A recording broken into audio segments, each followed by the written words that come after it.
मुख्यमंत्री शिवराज सिंह चौहान ने प्रदेशवासियों को अपने संदेश में कहा कि एक बार कोविड-19 का संक्रमण फिर तेजी से पूरे प्रदेश में बढ़ रहा है। हमारे कुछ शहर तो ऐसे हैं जहां संक्रमण की ये संख्या अपने उच्चतम स्तर पर पहुंच गई है। घबराने की जरूरत नहीं है। इससे निपटने के लिए हम हर संभव प्रयास करेंगे। निःशुल्क टेस्टिंग, अस्पतालों में बिस्तरों की व्यवस्था, सामान्य bed, isolation bed, oxygen bed, ICU bed, ventilator, दवाइयां और इलाज की पूरी पुख्ता व्यवस्थाएं की गई हैं। पूरा विश्वास है कि संक्रमण से निपटने में आपका हर संभव सहयोग मिलेगा। कोरोना हारेगा, मध्य प्रदेश जीतेगा। मुख्यमंत्री ने कहा कि गरीबों को दिक्कत ना हो, इसके लिए सरकारी अस्पतालों के साथ साथ हमने आयुष्मान भारत योजना के अंतर्गत आने वाले निजी अस्पतालों में भी गरीबों के निःशुल्क इलाज की व्यवस्था की है।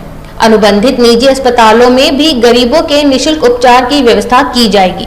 जो भाई बहन निजी अस्पतालों में इलाज करवा रहे हैं, उनके लिए भी फीस की सीमाएं हमने तय की है। स्थानीय प्रशासन को ये निर्देश है कि उससे ज्यादा इलाज का शुल्क वसूला ना जाए। मुख्यमंत्री ने यह भी कहा कि वैक्सीनेशन इस संकट से निपटने का प्रभावी उपाय है। प्रधानमंत्री के नेतृत्व में टीकाकरण का काम पूरी गति से है। अब तक 31 लाख लोगों को टीका लगाया जा चुका है। अभी 60 साल से ऊपर के सभी बुजुर्ग भाई बहनों को और 45 वर्ष से ज्यादा उम्र के ऐसे भाई बहन जो कई बीमारियों से ग्रसित हैं, उन्हें टीका लगाया जा रहा था। आगामी 1 अप्रैल से 45 साल की उम्र से ज्यादा सभी भाई बहनों जो किसी बीमारी से ग्रसित नहीं है, उन्हें भी टीका लगाया जाएगा। संक्रमण से अपने आप को बचाने के लिए टीका जरूर लगवाएं और अन्य लोगों को भी प्रेरित करें और सावधानियां भी आवश्यक है। मुख्यमंत्री ने यह भी कहा कि कोरोना संक्रमण को रोकने के लिए होली आदि त्योहार अपने घर में ही मनाएं तथा बिना भीड़ भाड़ वाली रस्में निभाएं और परंपराएं पूरी करें। अगर परंपरा का निर्वाह करना जरूरी है तो स्थानीय प्रशासन की अनुमति लेकर बिना भीड़ भाड़ के प्रतीकात्मक रूप से परंपरा का निर्वाह करें। प्रिय बहनों और भाइयों, बेटे और बेटियों, एक बार कोविड-19 का संक्रमण फिर तेजी से अपने देश में बढ़ रहा है। हमारा प्रदेश भी इससे अछूता नहीं है। हमारे पड़ोसी राज्य महाराष्ट्र में तो 35,000 से ज्यादा पॉजिटिव केस प्रतिदिन आ रहे हैं। मध्य प्रदेश में भी यह संख्या 2000 के पार निकल गई है और हमारे कुछ शहर तो ऐसे हैं जहां संक्रमण की यह संख्या अपने उच्चतम स्तर पर पहुंच गई है। असाधारण तेज गति से यह संक्रमण बढ़ रहा है। सरकार इस संक्रमण से निपटने के लिए पूरी तरह से तैयार है। घबराने की जरूरत नहीं है। इससे निपटने की हम हर संभव व्यवस्था करेंगे। एक तरफ निःशुल्क टेस्टिंग की व्यवस्था, दूसरी तरफ अस्पताल में बिस्तरों की संख्या, सामान्य bed, isolation bed, oxygen bed, ICU bed, ventilator, दवाइयां, इलाज की पूरी पुख्ता व्यवस्थाएं हम सब करेंगे, आप चिंता ना करें। लेकिन वहीं दूसरी तरफ गरीबों को दिक्कत ना हो, इसलिए सरकारी अस्पतालों के साथ साथ हमने आयुष्मान भारत योजना के अंतर्गत आने वाले निजी अस्पतालों में भी गरीबों के निःशुल्क इलाज की व्यवस्था की है। अनुबंधित निजी अस्पतालों में भी गरीबों के निःशुल्क उपचार की व्यवस्था की जाएगी। और जो भाई बहन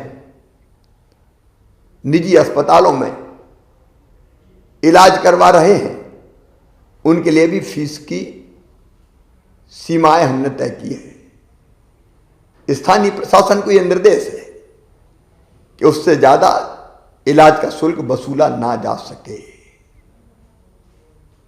बहनों और भाइयों, वैक्सीनेशन इस संकट से निपटने का प्रभावी उपाय है। प्रधानमंत्री जी के नेतृत्व में हम टीकाकरण का काम भी पूरी गति से कर रहे हैं। अब तक 31 लाख लोगों को टीका लगाया जा चुका है। अब तक 60 साल से ऊपर के सारे बुजुर्ग भाई बहनों को और 45 साल की उम्र से ज्यादा ऐसे भाई बहन जो कई बीमारियों से ग्रसित थे उनको टीका लगाया जा रहा था, लेकिन प्रधानमंत्री जी के आशीर्वाद से 1 अप्रैल से 45 साल के सभी भाई बहनों को जो किन्हीं बीमारियों से ग्रसित भी नहीं है उनको भी टीका लगाया जाएगा। मेरी आपसे अपील है कि आप इस संक्रमण से अपने आप को बचाने के लिए टीके जरूर लगवाएं और लगवाने के लिए बाकी लोगों को भी प्रेरित करें। संक्रमण रोकने के लिए आपका सहयोग भी मैं चाहता हूं। सरकार अपनी तरफ से कोई कसर नहीं छोड़ेगी। परिश्रम की पराकाष्ठा हम करेंगे, प्रयत्नों की परिसीमा हम करेंगे, लेकिन आपका सहयोग जरूरी है। इस संक्रमण को अगर बढ़ने से रोकना है तो 3 ही प्रभावी उपाय हैं। 1, मास्क लगाना। मास्क लगाने से वायरस मुंह और नाक के जरिए हमारे शरीर में नहीं जाएगा, हम संक्रमण से बच जाएंगे।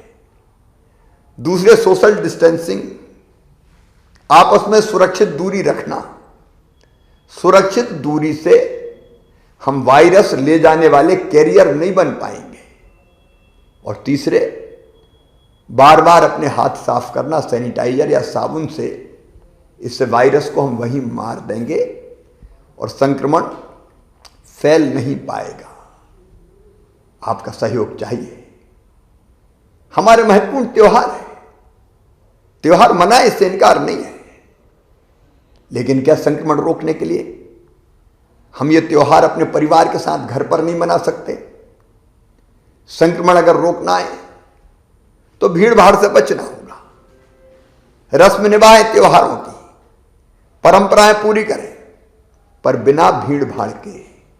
अगर परंपरा का निर्वाह जरूरी है तो स्थानीय प्रशासन की अनुमति लेके बिना भीड़ के प्रतीकात्मक रूप से परंपरा का निर्वाह कर लें। इससे परंपरा का निर्वाह भी हो जाएगा और संक्रमण से भी हम बच जाएंगे।